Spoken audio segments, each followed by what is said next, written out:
The following may contain offensive language, adult humor, and or content that some viewers may find offensive. The views and opinions expressed by any one speaker does not explicitly or necessarily reflect or represent those of Mark Radulich or W2M Network. Please listen with caution, or don't listen at all.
Alrighty, we are back on the long road to ruin.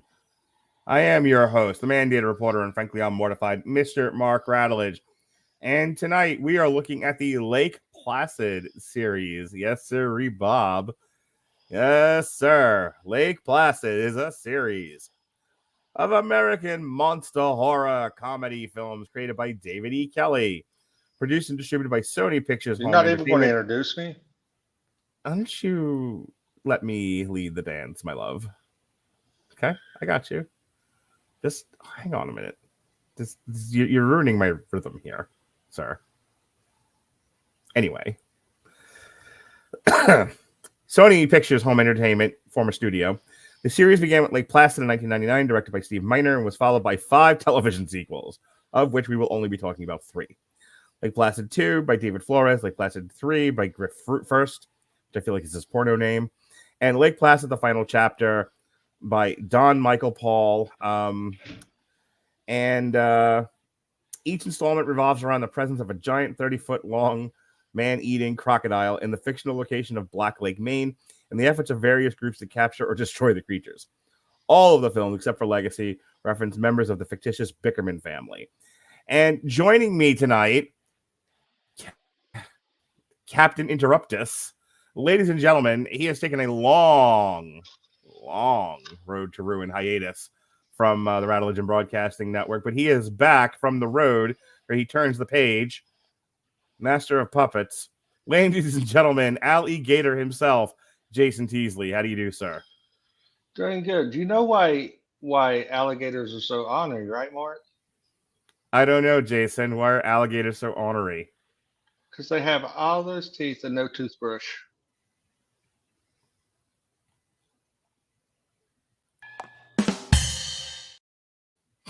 What I like Man, about I give you a Bobby Boucher Waterboy reference, and you give me the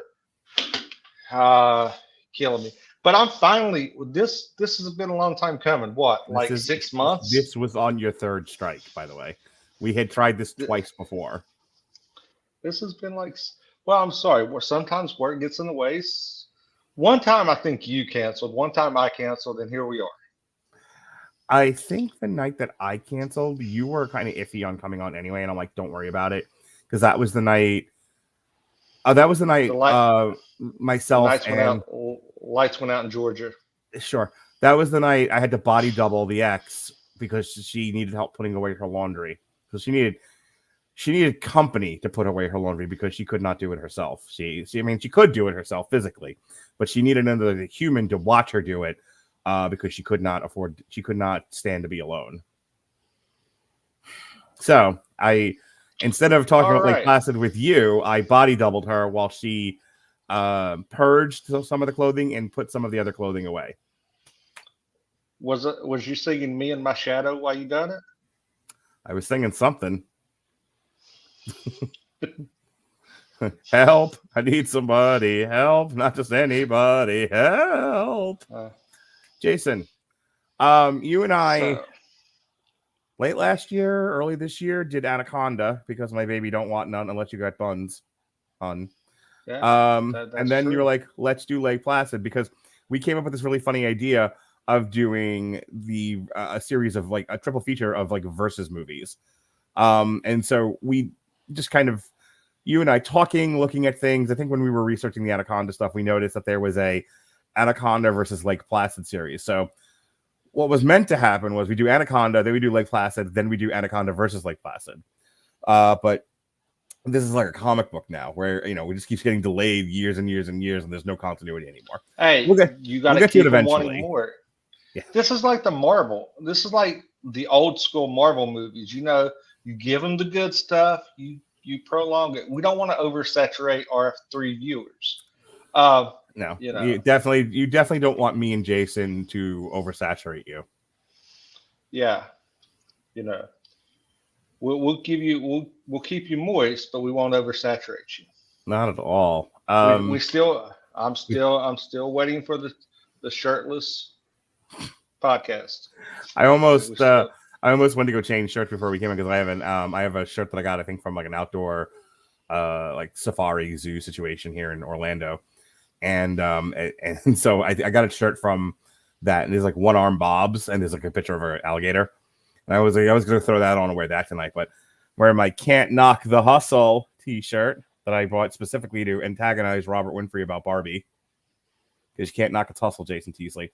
But that's not what we came here to talk about. We came here to talk about Lake Placid, and other than my long drawn out explanation as to why we were doing it, because we eventually want to get to Anaconda versus Lake Placid. Why are you making me talk about this series? Well, the first Anaconda was, the first Anaconda. See, this is where we go off the rails early. The first Lake Placid was good. The first shark, arguably, the first triple-headed shark. Mm-hmm. The first Lake Placid was actually a decent movie. And it gave you a lot of hope. And some point to resurrecting Betty White's career, because if you watch this, Betty White is like the best thing of the first movie. She plays this like sweet, spoiler warning, sweet little old lady that is feeding this ginormous fucking crocodile as it's a pet dog. Mm-hmm. And nobody can figure out why it's terrorizing, and then they come to find out because she thinks of it as her fucking pet dog and she's feeding it, therefore it's terrorizing the entire fucking town. And the fact that it has a really good cast, Oliver Platt, Bridget Fonda, Bill Pullman, Betty White, like I said, it resurrected her career because Betty White wasn't known for her movie roles. Yeah, no, for the longest time, modern audiences that grew up with her in the 80s and 90s knew her from Golden Girls. And that's it. More that. And like, she is a great comedic actor. Yeah. And this kind of it reintroduced her to a new audience. It showed how good she could be, because a lot of people, when I was looking at some show notes, a lot of her lines and mannerisms and stuff, they just told her to go out and be herself. They didn't give her like really any direction, because it's fucking Betty White. They just said, this is pretty much what we want you to do. Just go be yourself. And a lot of it was a lot of ad lib, a lot of just her being Betty White and her own dialogue. What is her famous line? Is like, I hope she bites the head. Like, it's like, I'm rooting for the crocodile. I hope it bites your head off. Yeah, and it's like, yes, and she just she's like your sweet grandma, but she's like, she's actually, if you kind of look at it, she's actually the villain of the film. Right. but she's like your sweet grandma that would bake you some cookies. Um, but like it actually has it's not great by any stretch. But it is perfectly serviceable. yeah, you're not going in looking for like a Marvel movie in game. You're not going in expecting, Citizen Kane. You're going in for a popcorn film, and we're going to go in to a decent popcorn film tomorrow night when I join Alexis and Dorian when we talk the um, Thanksgiving movie that just released, plug. Um, but you know what you're getting. You don't go in with like high expectations. You go in, you're looking at for a filler. It's a tight. I think it's a tight 88 minutes is what it comes off as. It I'll tell doesn't. you. Yeah, Yeah, I think it's it's like 82 88 minutes. It minutes. doesn't even make a 90-minute runtime. That's awesome. Yeah, it's very tight. It doesn't drag. It gets to the point. It sets the film sets sets the story, goes with it, keeps it tight, compact, and I'm pretty sure that 82 minutes includes credits. um, so you're in, you're out, you're good to go. And Okay, here's the line. I'm rooting for the crocodile. I hope he swallows your friend's whole. Like, her fucking delivery of that line is fantastic. yeah, because she does it in such a sweet grandma voice. So matter-of-factly. Like she really comes across like everybody else is a burden and the crocodile's in the right. And I want to say it's because, like, without getting into the plot of this, it's like the crocodile somehow connected to her husband. So, like, she's been feeding the pet. She's been feeding the crocodile as a way of, like, still connecting to the dead husband. Yeah, I think what it was, the husband, somehow the husband, the crocodile was there and the husband was feeding it. And then he died. The crocodile ate him. Mm-hmm. And she continues to feed it to have the connection to her husband. Yeah. I think it's some convoluted like it. But as crazy as that sounds, it makes sense in the context of why you're watching the movie. Yeah. But it's like you're trying to figure out why this crocodile, and then the funny thing about it is when you actually get the realization of she's feeding it, it's like she's walking out, like trying. I think she's got like a dinner bell or something, and it like just comes up to it like a little puppy for her to feed, and it's like you're looking at it and you kind of chuckle because it's just like so absurd. And for this time, the CGI wasn't horrific. Now, when we get into the later installments, we cannot say that. The CGI goes off the rails real quick.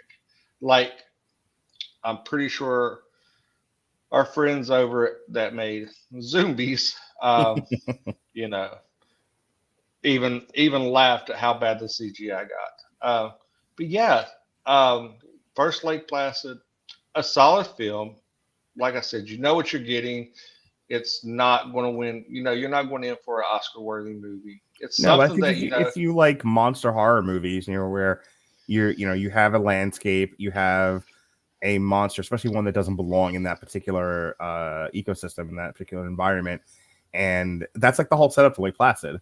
Is you have it's something has been introduced into the ecosystem that does not belong there. So like Act 1, what is terrorizing the town? It's a crocodile. I don't believe you. Crocodiles don't belong in Maine. Second act, we know it's a crocodile now. What are we supposed to fucking do about it? And then third act is the resolution, and it's great. It's a very simple 3-act structure. It's a very simple concept, but it's a lot of fun because it's a slasher. It's a slasher flick where you have plot dumps and lines of dialogue exchanges and some heart-to-heart moments loosely strung together with a bunch of set pieces where the monster kills someone, where the slashes someone. In this case, it's a crocodile, and it becomes about how cool the kill looks and how bloody the kills are. But along the way, it's held up. I mean, like I said, this is like an all-star cast. It's held up by some pretty solid actors. And I would imagine like Oliver Platt doesn't hurt for work. Bridget Fonda doesn't hurt for work. I'm finding Bill Pullman yeah. in the 90s wasn't hurting for work either. Like we just did a director focus on David Lynch, and I was reminded he was in Lost Highway. Like Bill Pullman didn't need to do Lake Placid, but I think they were given a solid script, and it's a fun script. Like, there's a line about you do one for the business, you do one for yourself, and I honestly think this cast got together and saw this. It was like, look, this isn't going to win any Oscars, but it doesn't have to. As an actor, it's fun to just do a fun movie. It's fun to make something that's broad and has general appeal, and and get a decent paycheck for it. And like I said, Lake Placid is better than it has any right to be. I mean, Bill Pullman, it's just 3 years out from Independence Day. Right. Which is one of his most known for movies, simply because of the speech he gives as a president. So that's one of his upper crust movies, and he's 3 years removed from it. So yeah, and the fact, you ask why we're doing this, because this is right up your alley. This is a throwback to the genre of, we made jokes about it earlier when I made the screw up calling it Anaconda, of the monster movies that we grew up in 80s, like the original Piranha, the three-headed, I made the joke about the three-headed shark, the drive-in feature movies, creature features, the creature features that we grew up on, one of my wife's favorite movies, Eight-Legged Freaks, is another one that is a throwback to that. And we dug this, we grew up on it, and that's one of the premises behind what me and you started referring to as the Be Real movie review, where me and you find movies that throw back to our throw back to what we grew up on, and we just talk about it. And that this is kind of a throwback. The original Lake Placid is kind of a throwback to that creature feature that we grew up on. Yep. All right, so the original Lake Placid, we talked about. It was written and directed. It was written by David E. Kelley and directed by Steve Miner. David E. Kelley is a television writer, producer, and former attorney. He created or produced a number of television series, including Doogie Howser, MD, Picket Fences, Chicago Hope to Practice, and its spinoff Boston Legal, Ally McBeal, Boston Public, Goliath, Big Little Lies, and Big Sky. So, talented guy, a lot of solid credits to his name. You can kind of tell, like the writing of this movie is not real bad. Other movies that he's written, From the Hip to Jillian on her 37th birthday and Mystery Alaska. And then, like I said, he's got shit tons of television credits. Most recently, he did Love and Death on HBO Max, The Calling on Peacock, Avalon on ABC, The Lincoln Lawyer. So again, not Nine Perfect Strangers. So not a guy that I can sit here and go, oh God, his credits suck. No, he's solid. And then we have Steve Miner, who is a American director of film and television, film producer, and member of the Motion Picture Academy of Arts and Sciences. He is notable for his work in the horror genre, including Friday the 13th Part 2, Part 3, House, Warlock, Halloween H2O 20 years later, and Day of the Dead. Other things that he's directed most recently: Private Valentine, Blonde and Dangerous, Texas Rangers, Big Bully, My Father the Hero. A guy that's very niche, but and he's also got a lot of television credits. A guy that's very niche, but I think a solid, competent director. When you need somebody to do your creature feature, you're not making high art here. You can get a guy that get you in under budget. And this thing had a budget of $35 million, and it was solidly profitable. It made 56.9. The reception for it is a 47% out of 95 reviews on Rotten Tomatoes, with a 5.10 out of 10. The site's critics consensus reads, Betty White's delightful supporting turn may be worth the price of admission alone, which is what we said. The Lake Placid is swamped by a smarmy script and an inability to deliver on the creature feature mayhem. That's an interesting place to start with this. I'm like, we don't need to get into the plot of this. A fucking crocodile's eating people. And I think at the end they blow it up. And then in the stinger at the end of the movie is Betty White feeding a bunch of baby crocodiles. Well, you can't forget the best part. What's the best part? Movie. The cow. That's right. The cow that they have to rescue. And you don't know if they rescue the cow until it just casually appears out of nowhere and you hear the cowbell as it walks by and you cheer because the cow has been saved. So this line about it doesn't deliver on the creature feature mayhem, basically saying they could have done so much more with a man-eating crocodile, and they it's kind of half pregnant. I think is my interpretation of that. It's been a while since I've watched this movie. Admittedly, like I watched it. I think I watched it twice in preparation for this podcast, and then I did not watch it a third time after the second time that we postponed the show. So I'm a little. This is what happens when you guys postpone. When you guys cancel on me. So I vaguely remember what happens in the movie. But I remember like the kills being pretty fun, but I guess other people have sort of looked at Lake Placid and goes, this seems a little half pregnant, a little blah, a little nondescript. What do you think, Jason? Well, you got to think a lot of these reviews probably was written.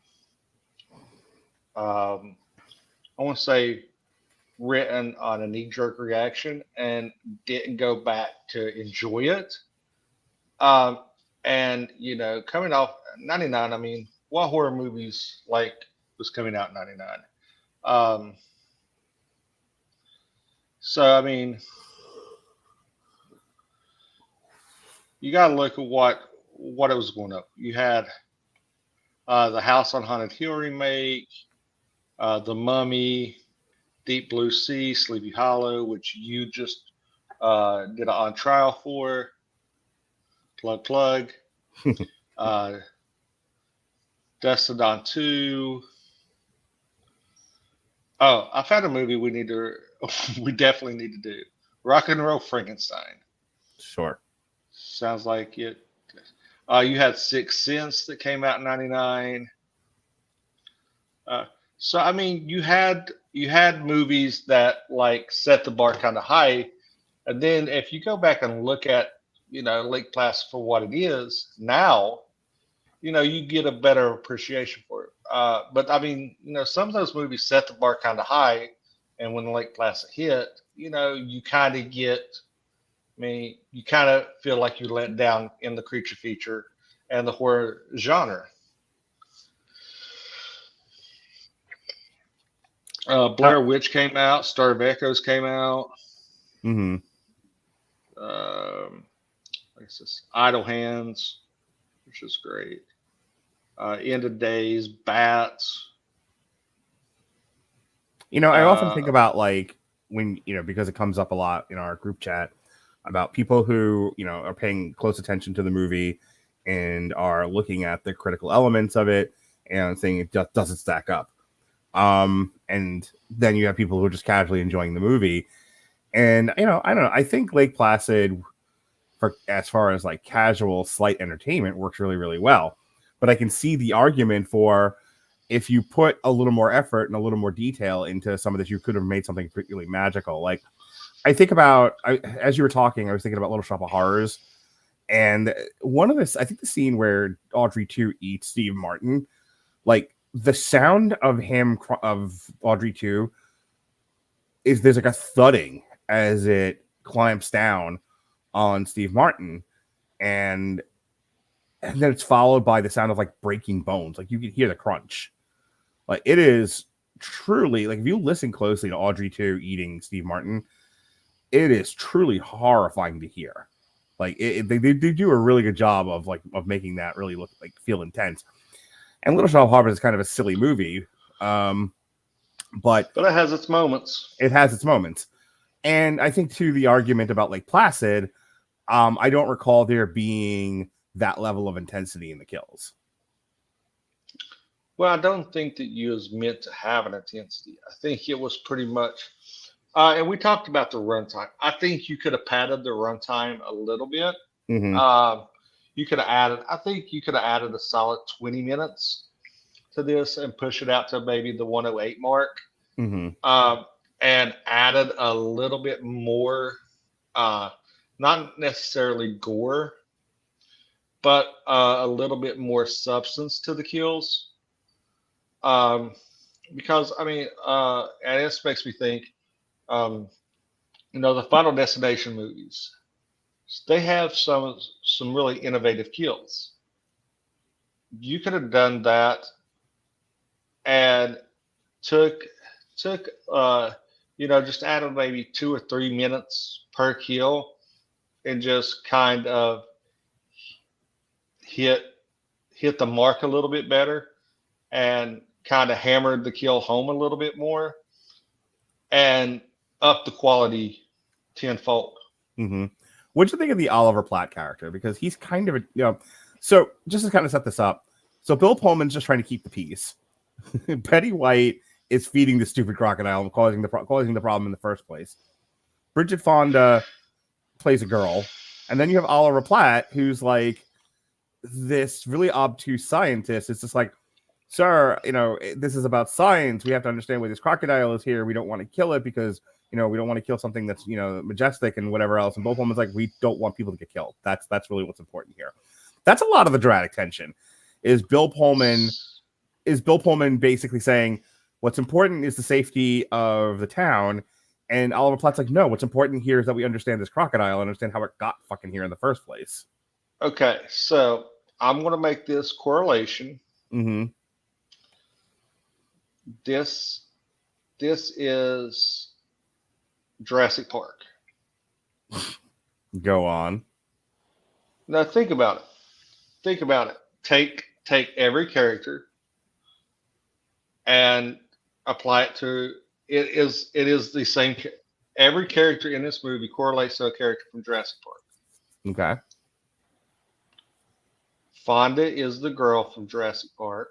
Sure. Pullman is the scientist from Jurassic Park. Platt is John what's his name? Hammond. Spared no expense. Only thing we're missing is Jeff Goldblum being Jeff Goldblum. I was gonna say, we don't have like a wacko mathematician. Yeah, because nobody can be Jeff Goldblum. Anything else about the original Lake Placid before we start talking about these ridiculous sequels? This we hit the high mark, so we might as well go and earn the namesake of this. So the funny thing about Lake Placid 2 is I'm watching this movie, and it's about, we have a new sheriff in town, and we have a family, and it does link up to Miss Bickerman, or the Bickerman family, because those babies that she was feeding at the end of Lake Placid 2, they've gotten a little bit bigger, and the plot kind of revolves around the fact that the sheriff's kid, as a kind of an attention-seeking thing, keeps wandering into the woods and keeps finding the crocodiles, and then keeps feeding the crocodile. Like he's stealing meat. No, that's like that. 3. You're 3. No, it's 2. Yeah, you're 3. No, 2 is one of when the Duke boys come to town. Well, I was getting to that. I'm sitting there watching this. I'm like, oh, that looks like Wish John Schneider. I'm like, holy shit, that is John Schneider. Yeah, 2 is Betty White has died. Yeah. She gets replaced by Cloris Leachman. Yeah, which you go from a big name actress to another big named actress.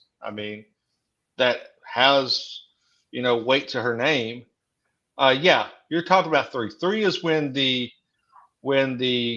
grandson moves to town. Him and his family moves to town. And the little boy keeps wandering into the woods, and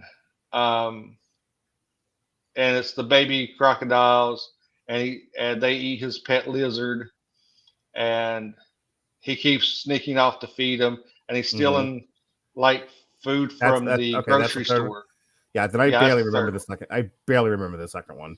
Like, I'm actually The reading through the second one- plot synopsis now, but I fucking don't remember The second one's the one where you message me and go, dude, did they get Wish John Snyder? And I was good. I Right. said, no, that is John Snyder.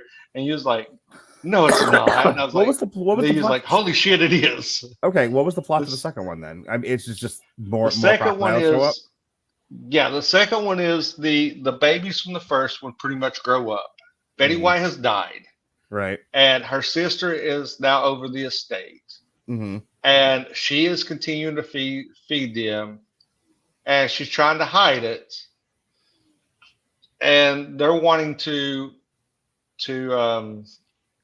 and John Snyder, there's been some attacks. John Snyder goes out there because everything leads back to there, and loosely woven together, and there's all these attacks. And this is the one where the guy falls out of the tree and lands on the crocodile. Oh, that's right. Colin Ferguson replaces John Schneider in the third one, and that's when his kid keeps running into the forest to defeat the crocodiles. They're like, please stop doing that. Oh, this is okay. So 2 sucks. 3 is awesome. 3 is a home invasion.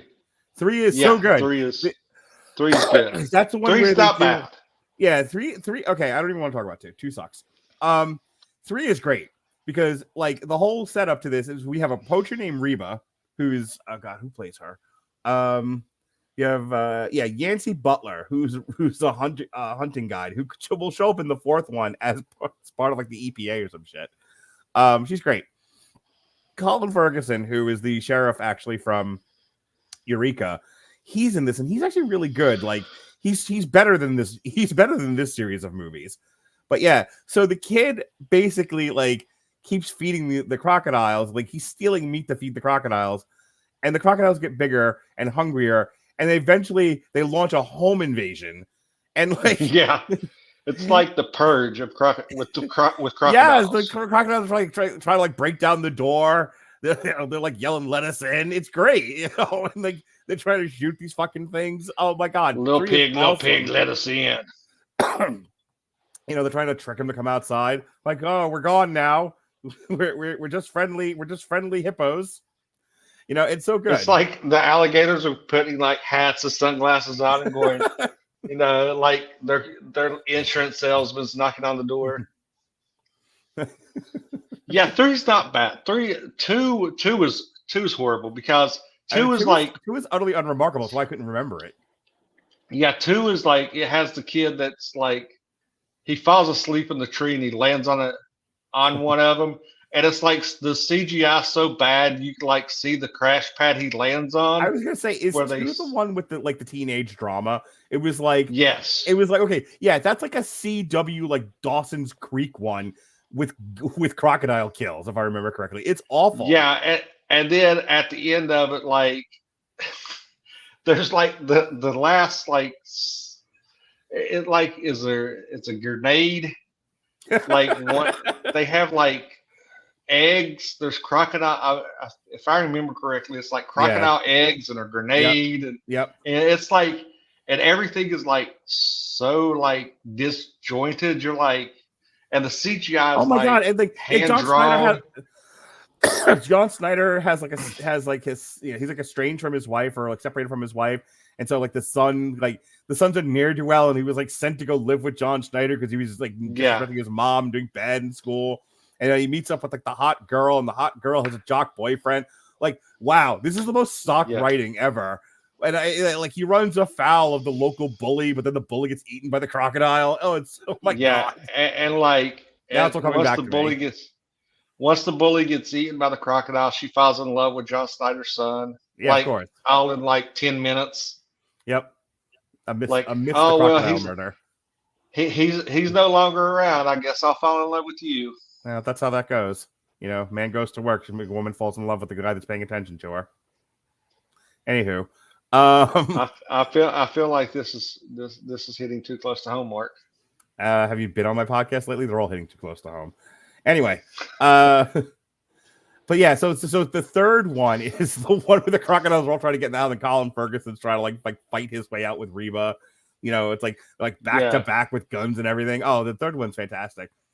The fourth one, just kind of end Now this. the fourth one, I barely remember. I remember bits and pieces, but nothing like really. I was really hard. Like after the third one, I was really fucking hard out on this. Like I don't remember this at all. Yeah, it's like I was because oh my god, this is the one. Okay, this is the one where the star of this is Elizabeth Rome as Sheriff Teresa Jove, and so this is like the girl power one.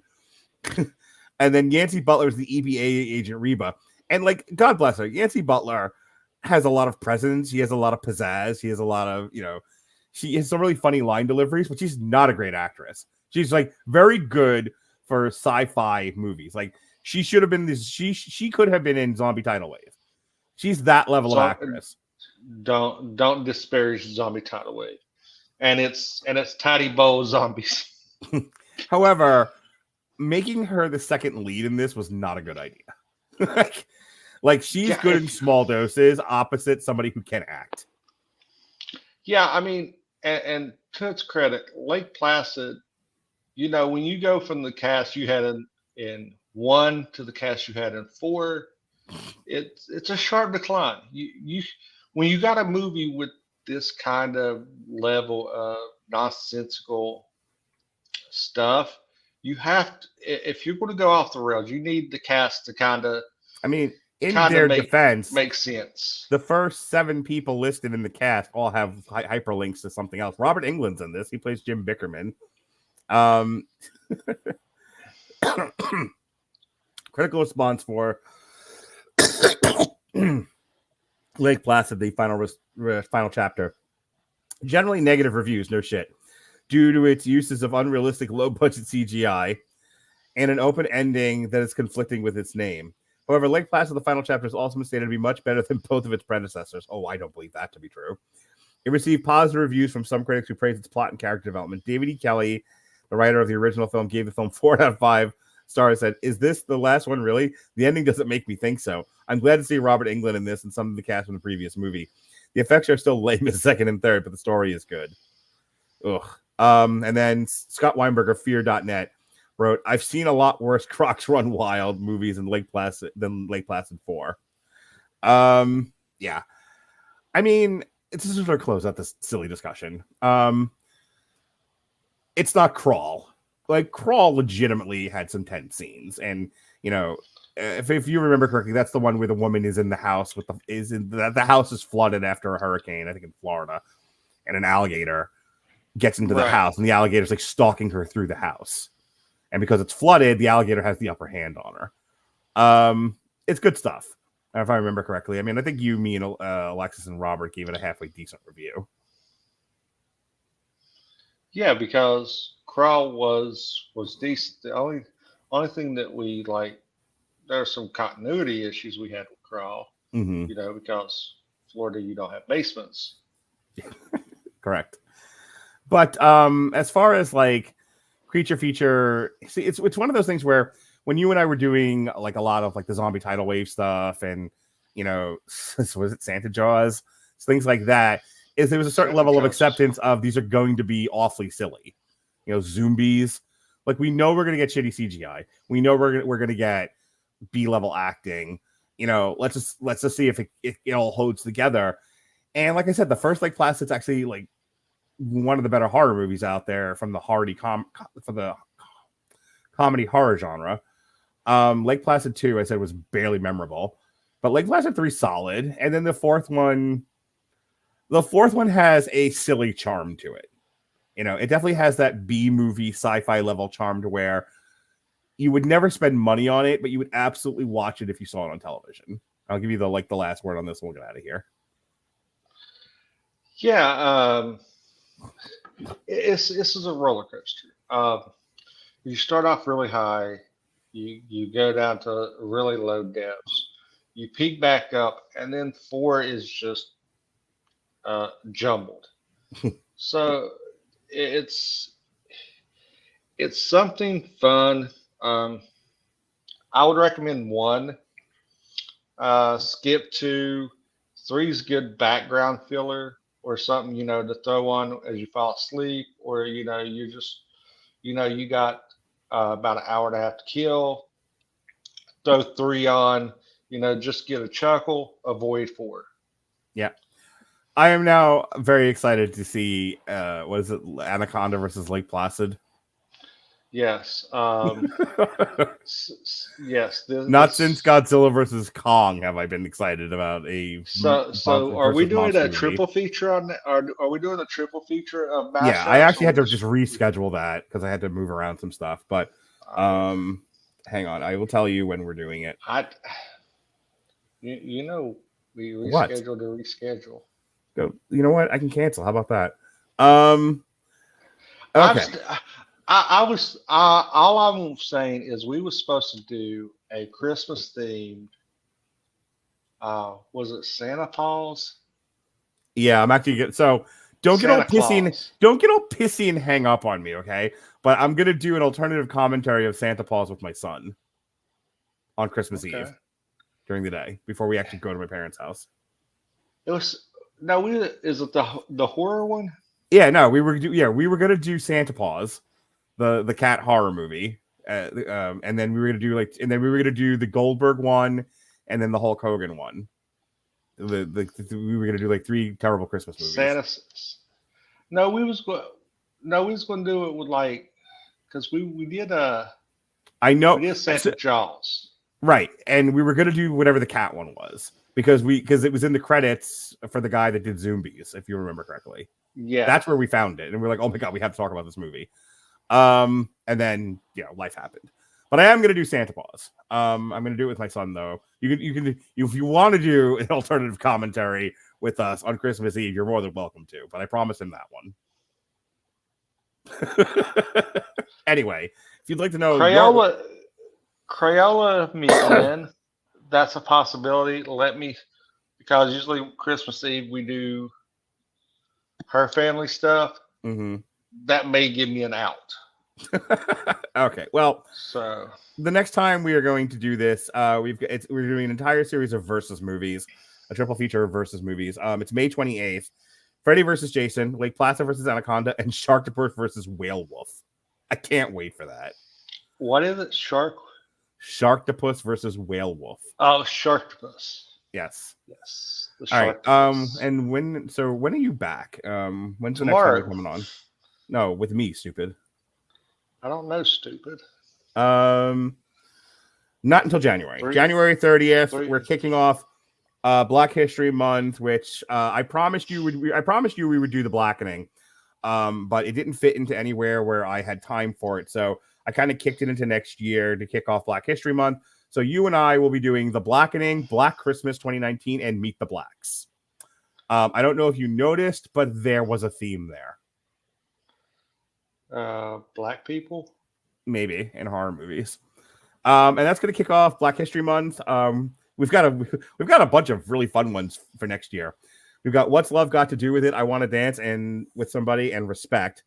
We've got Car Wash, Bruce's Million and the Toy, which is a actor focused on Richard Pryor. I can't wait for that one.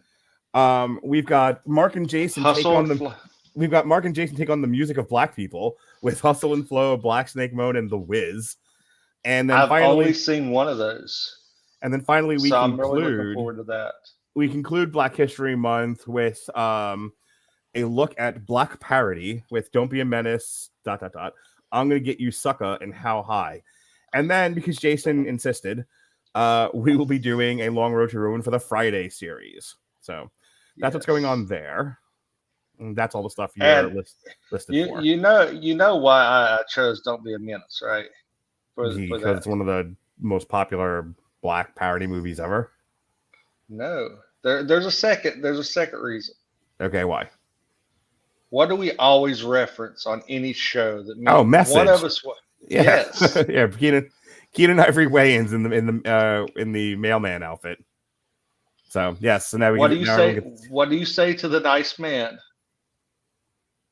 I don't remember the line, Jason. I have to go to the bathroom. Are you my daddy? Like Friday still has one of the funniest lines. Just like, yo, can I borrow your VCR? I need the double tape. Get the fuck out of here. Oh my god, so it's such good stuff.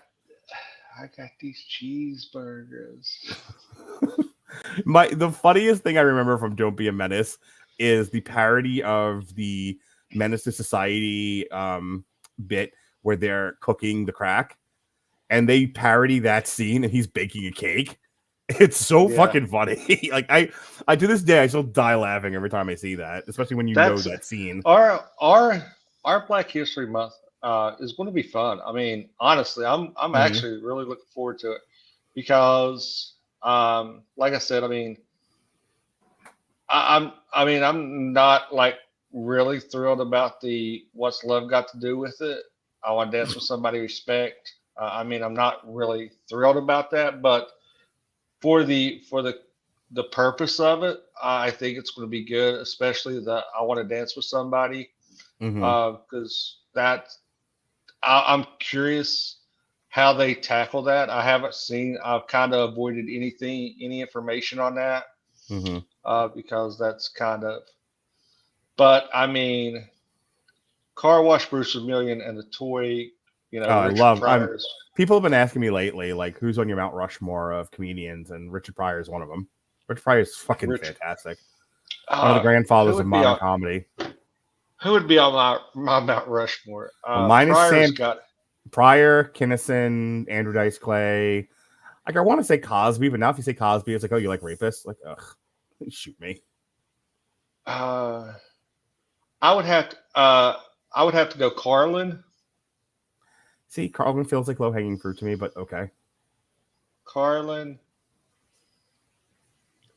I have to go Eddie. Yeah, I think if you're like you have to replace Bill Cosby, he's a rapist, Eddie Murphy. So it's Kinison, Andrew Dice Clay, Richard Pryor, and Eddie Murphy for me. That's pick 4. See, I'd have to go Red Fox. Yeah, Richard Pryor is a better Red Fox than Red Fox. And Pryor. Okay. I think that would be my 4. You don't have no white people in yours? Oh, Carlin. Ugh, whatever. Carlin's every fucking old white person's favorite comedian. That's a boring pick. Well, I tell you what. So my son, who's is a budding stand-up comedian, you know who I just introduced him to? Patton Oswalt. And I tell you, I played all of Patton Oswalt's albums for, like, especially the early ones before he got married and started to suck.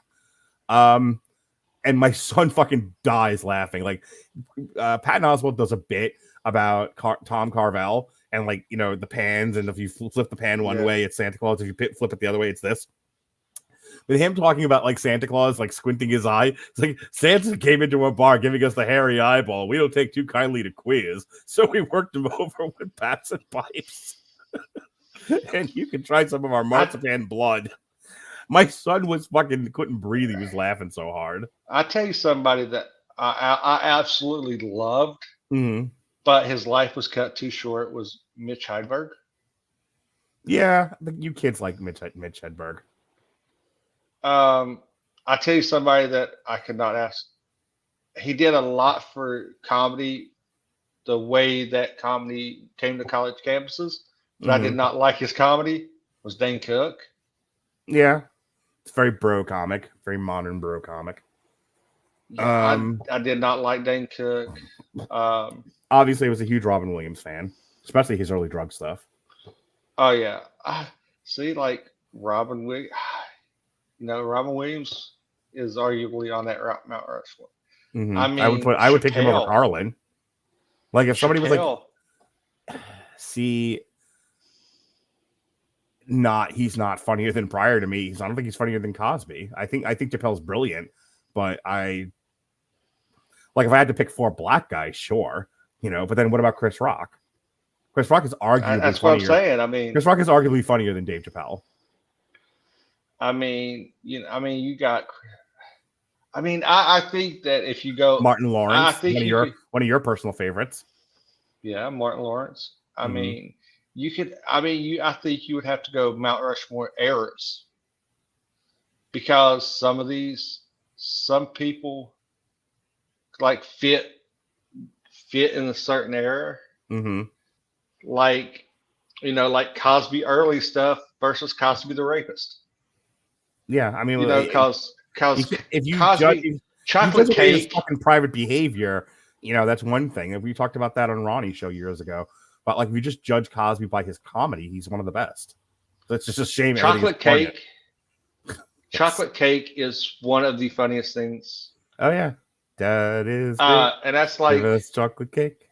Like Eddie Murphy, Delirious and Raw is like two of the best comedy albums. We talked about that earlier this year. All right, hey, we've literally spent 10 minutes on Lake Placid talking about black comics. So anyway, this week, yesterday, Zach Strobel, he's a good boy, was on the show with Alexis Hana and Robert Winfrey, and we talked Wish. As Jason said, tomorrow, Alexis, him, and Dorian will be talking Thanksgiving. Then I have a double shot ahead of me on Thursday. In the afternoon, I'm going to have a daytime quickie with Alexis Hana. We're going to talk Upload Season 3. And then I will be spending my nights sipping wine and talking war with the War Master, Andrew Graham from our Canadian office. We'll be talking The Pacific, the sequel to Band of Brothers. Next week, we've got No Bananas, but we've also got a double shot of Damn You Hollywood. We were talking The Killer by David Finch and Pain Hustlers. Tuesday, myself and Jesse wrap up the corner from the corner to the deuce with The Plot Against America, which I really need to buckle down and start watching. And then Thursday night, Alexis Hano will be doing a TV party for Scott Pilgrim Takes Off. My son actually wants to be on that show. He's like, hey, I want to be on that podcast. I saw it. I'm like, talk to the girl. All right, Jason, show us where you piss from. I mean, I don't piss from anywhere currently. I'm just doing guest spots and working. Don't you fucking do your fantasy football podcast? No, I mean, me and Ty have both of us with Ty got a new job, and then I got this job currently, and life has been so hectic. We haven't had time to get together, and our schedules haven't meshed up to record.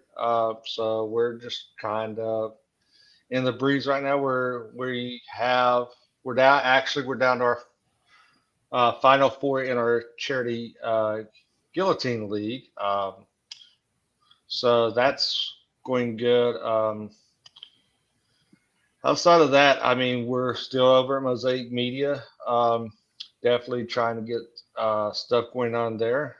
Ty's still doing graphic design over there. If you need anything, definitely hit him up on Instagram, Twitter, or TikTok. See what he can help you out. I mean, if you need any examples, definitely check out the Instagram. His graphic design is top notch. I don't say that just because, he's one of my close friends. Some of his graphics he's done on some of our podcasts have been amazing. He does coach soccer. He does graphics for that. He was doing graphics for a semi-pro football team. He's got some graphics up there. Definitely, if you're in the market for doing some graphic design, definitely look him up. All right, folks, thanks for joining us here on Long Road to Ruin featuring Jason Teasley tonight. I'm Mark Radulich. Be well, be safe, and behave.